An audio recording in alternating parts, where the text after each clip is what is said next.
I'm here in my den talking to friend and really an amazing Nashville recording artist, Lee Greenwood. He has had numerous awards that he has won throughout the years, decades long career, and he has had numbers of songs that have been at the top of the charts and albums, and people really know who you are from all of your songs. But there's really one song that stands above all of those, stands above all of your vocalist awards, stands above your Grammy, stands above everything else, and that is... She's Lying. That's good. That is God Bless the USA. And I want to talk about that because every time I've heard you sing this song, God Bless the USA, every time, you sing it with such passion as if it was the first time you've ever sung the song. And you would think after 30 years or so, almost, of singing this song, that you would tire of it, and yet you never do. And not only is it fresh for you singing it, but it gets me emotionally every single time. How do you do that? If you were in my shoes and the different environments that I've had to sing it at, naturally it's kind of, there's a personal psych that happens when you step into a stadium, and all singers who have ever sang the national anthem in a stadium, whether it's football, basketball, baseball, NASCAR, which is even the larger sport with 250,000 people in an arena, you cannot not be excited. Where when I wrote God Bless the USA, it flowed so easily, and that's why so many people found it so easy to sing. And the elements of the song, I know, touch different parts of the audience, from the military to children to grandfathers and mothers, and so there's a lot of parts of it that I know I'm touching hearts of people. Did you know when you first wrote it that it would have this kind of impact? Well, when you say impact, when we go into a studio, and I was on the label at MCA with Reba McEntire, George Strait, the Oak Ridge Boys, Barbara Mandrell, and we all had different kinds of careers. Jim Fogelsong signed us over there, and we were all a stable of artists that really made money. And we had, the only thing they didn't do was call up a Christmas album for them. We had to ask for that. And they didn't have anything special on the cassettes, which were out at the time. And they were all just little blue labels. You could see them in all truck stops. You could see them in little cassette racks. But I never went into studio and not recorded a hit. It's after I put it on stage and the fans said, "Oh, it's a hit now." But we didn't know that till then. So did I know God Bless the USA would be any more of a hit than the rest? Not necessarily. The first time I put Inside Out on stage, or Ain't No Trick, or She's Lying, or Going, Going, Gone, or I Don't Mind the Thorns If You're the Rose, or Somebody's Gonna Love You, or You Got a Good Love Coming, and all of those songs, you just roll them out, and the audience would cheer when you walked on stage because they were in love with your persona, your passion for life and music, and you represented this happy part of life, for everybody who came to see your show. USA was just a little different. And what made it different was, I guess, maybe my emotions in the song. And the first time I put it on stage, somewhere in Florida with a show, I just was overwhelmed with the audience's approval of the song. And so then I got moved myself, and I couldn't finish it. It made me angry because I teared up.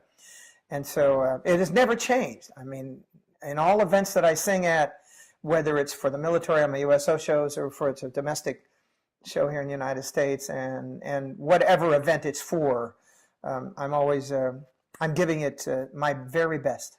Well, you've sung this song all over. Toward the end of the book, I want to just skip around. You talk about President George Herbert Walker Bush and him asking you to sing this song and entertain military personnel in Panama. And you've put yourself in harm's way to sing this song. But this particular incident that I put in my book, we were called to Panama before the invasion. George Bush called me at my office, and it's funny because when my manager said the president's on the phone, I said, "The president of what?" He said, "No, the president." And so you want to stand up when you get on the phone, hello, But he said very candidly, "We've extracted all of the dependents, and in a few days we're going to take out Noriega."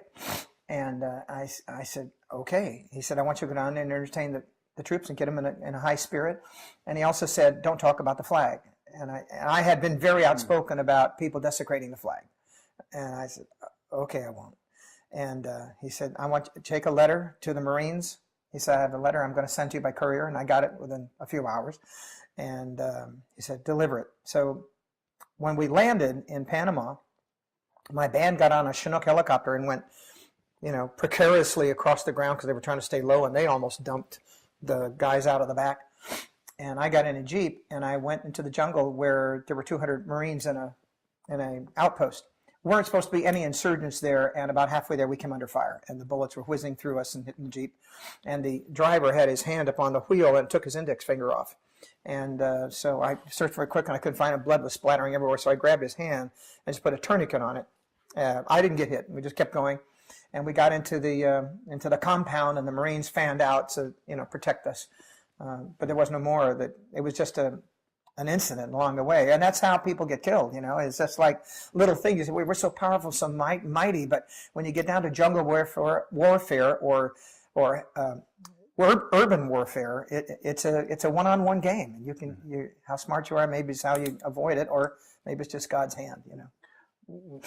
In addition to that type of incident, another one that really struck me in this book, because it's so moving, you actually start your whole book, chapter 1, I'm Still Not Over 9/11, and singing that song in that stadium, in that environment. Take us there. What was that like, being on that stage after 9/11?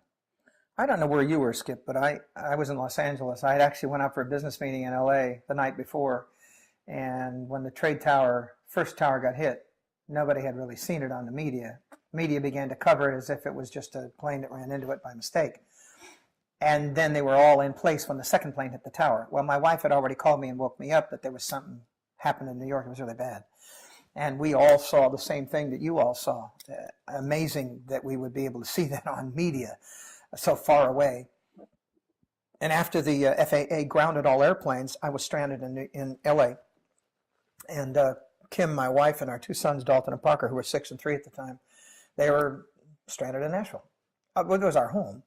But I couldn't get to them, and she knew it. And so we kept in touch, tried to plan our next move, because we had shows coming up, which we canceled quite a few of them, including one in Knoxville. It was a state fair. And I talked to my manager, Jerry Bentley, and I said, call New York and find out if there's anything we can do in regard. And they contacted the mayor's office, and he immediately said, we're planning, as soon as this, the event is where we figure we can do it, we're going to have a fireman's memorial at Yankee Stadium. I'd like you to come.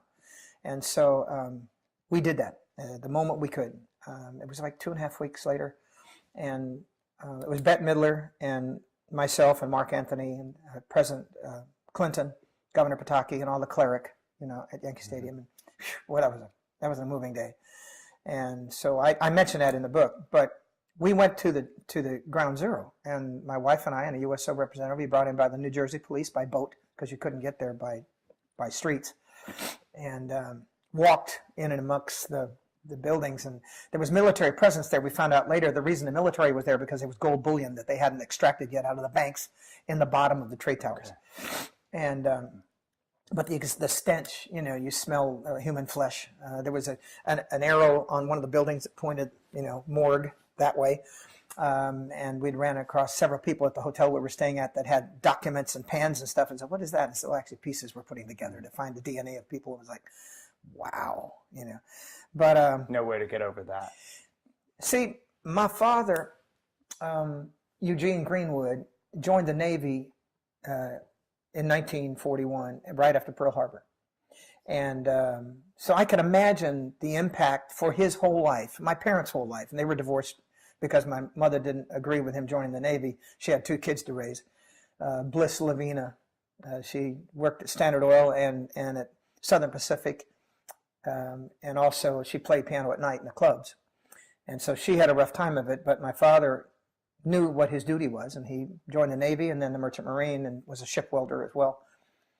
So that impact on them must have been as hard for them as 2001, 9/11 is for us. I will never forget those memories, being there on the site. I've been back to New York a dozen times and seen the reconstruction and the site, how it's replenished. And eventually those things will be just historical facts, and my 17-year-old and my 13-year-old now read about it in a book already, in a history book. Like, this is what happened to America back then. Yeah, well, it's not back then. It's still here. So that was my first chapter in the book, to kind of set the stage for the nation, how it was so unified right after 9/11. And it was a beautiful thing. I mean, flags everywhere, stickers everywhere that said, we love the United States. We're united, we stand, divided, we fall. All of the axioms, that you've seen. And every cab driver, that I met in New York was, oh, we love, God bless U.S.A., I love you. And no matter what nation they were from, True unity. True unity. Yeah, it was a beautiful thing. Well, you have sung this song for presidents and military, for stadiums all over the world, and you've done it for years and years. Is there one other place that's kind of cool or out there that you remember?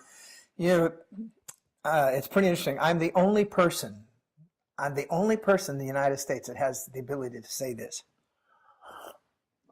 Not even the cameraman. We need like a dramatic pause or some music. Well, it was the Ronald Reagan Library opening 20 years ago. And I was invited by Johnny Grant, the mayor of Hollywood, to come and sing.